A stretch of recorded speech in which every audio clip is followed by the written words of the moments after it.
هلا وعليكم السلام دغا ها مقعاقة ولا له مقعاقة وحلي هذا حسن نور حسن نور أركمانتا وحن كمل هاي فنانين تيمو كتيرة أهلا وسهلا كو ما أنت لدليل أيو هيا تي في جنا لقى هايستو والسلام يا لحمستاي أبوان كانوا السلام يا هرت ما أنت وقتي اللي قلت شرو في وقتي اللي قلت شرو حلي بهرسكم من معه صح لكن كي سومالية تبي يسوي بدلي وهرن dad waxaan ahaan jirnay lagu yaqaanay suugaan ama gabay ha noqoto ama tiyaatar aan lahaano iminkan waxaa laynagu bartay wax aynaan inagu dhaqan u lahaan jirin oo taa waxaad ka garanaysaa xataa wixii aan dhaqanka u lahaan jirnay maanta ayaa la leeyahay waa xaaraan been maaha dhibaatada maanta fanka soomaaliyeed haysta fanka keliya ma haysto ee dhinac kastoo soomaali ka haystaa Soomaaliya dhanba ama siyaasada ha noqoto marka maanta marka la leeyahay fanaaniinta jira maanta jooga kuwii hore oo kale maaha isku waqti ma joogno qofku hadduu dadaalayo ama biyaano ha wato ama kaban ha loo tumo dadaalkaas in lagu yara dhiirigeliyo kuwii aad leedihiin way wanaagsan yihiin ya kuwaas in la taageero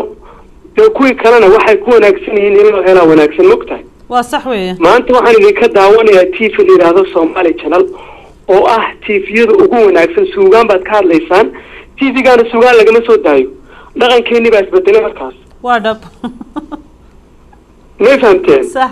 مركا وحوجا أنا وكيرا وانكحهم إن أنصد لي لما سياسيين تنكون ناكسن بكتيرة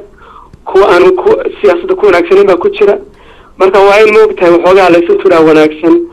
oo dadkan biyaanada la orday xataa waan arkaan xataa waxa jira kuwan heesin xataa oo afka la dhaqaajiya waqtiga ku jirta Soomaali kaliya ma sheekadaas haysata dadka kale xataa waxa way sameeyaan صح intaas ma rabeen ku soo kordhiyo waana ka arkayaa labada abwaana meesha fadhiyayna yihiin dad firfircoon oo rabeen wax ka bedelaan waana ku mahadsan yihiin dadkaas oo kale soo bataan sanka kaliya ma hadma kastaan uga baahan hadaan umada Soomaaliyeed aad iyo aad baad u mahadsan tahay alfanaan xasan nuur maanta oo run ahaantii isaguba dhalinyarada dadaasha ee aad loo jecel yahay kamid ah fankiisana aad moodo sida kuwa ciyaalka aad sheegaysay oo kale inay ba ku xiiseeyeen ciyaal badan oo uu fududeeyay laakiin sidii aynu inaguba sheegnay isaguna wuxuu inoo sheegay wixii ka dhiman inay tahay Soomaaliya laakiin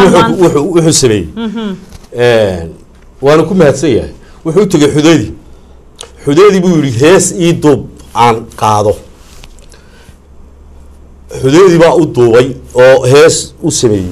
waxa weeye xudeedina way isla garanaynaa waa abwaan weyn marka waxa weeye inkastoo casriyeeyay systemkiisii uu la doontay haddana hadalkii iyo xigmad leh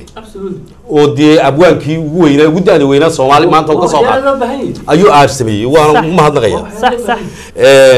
waxa weeye waxa umada wax saxda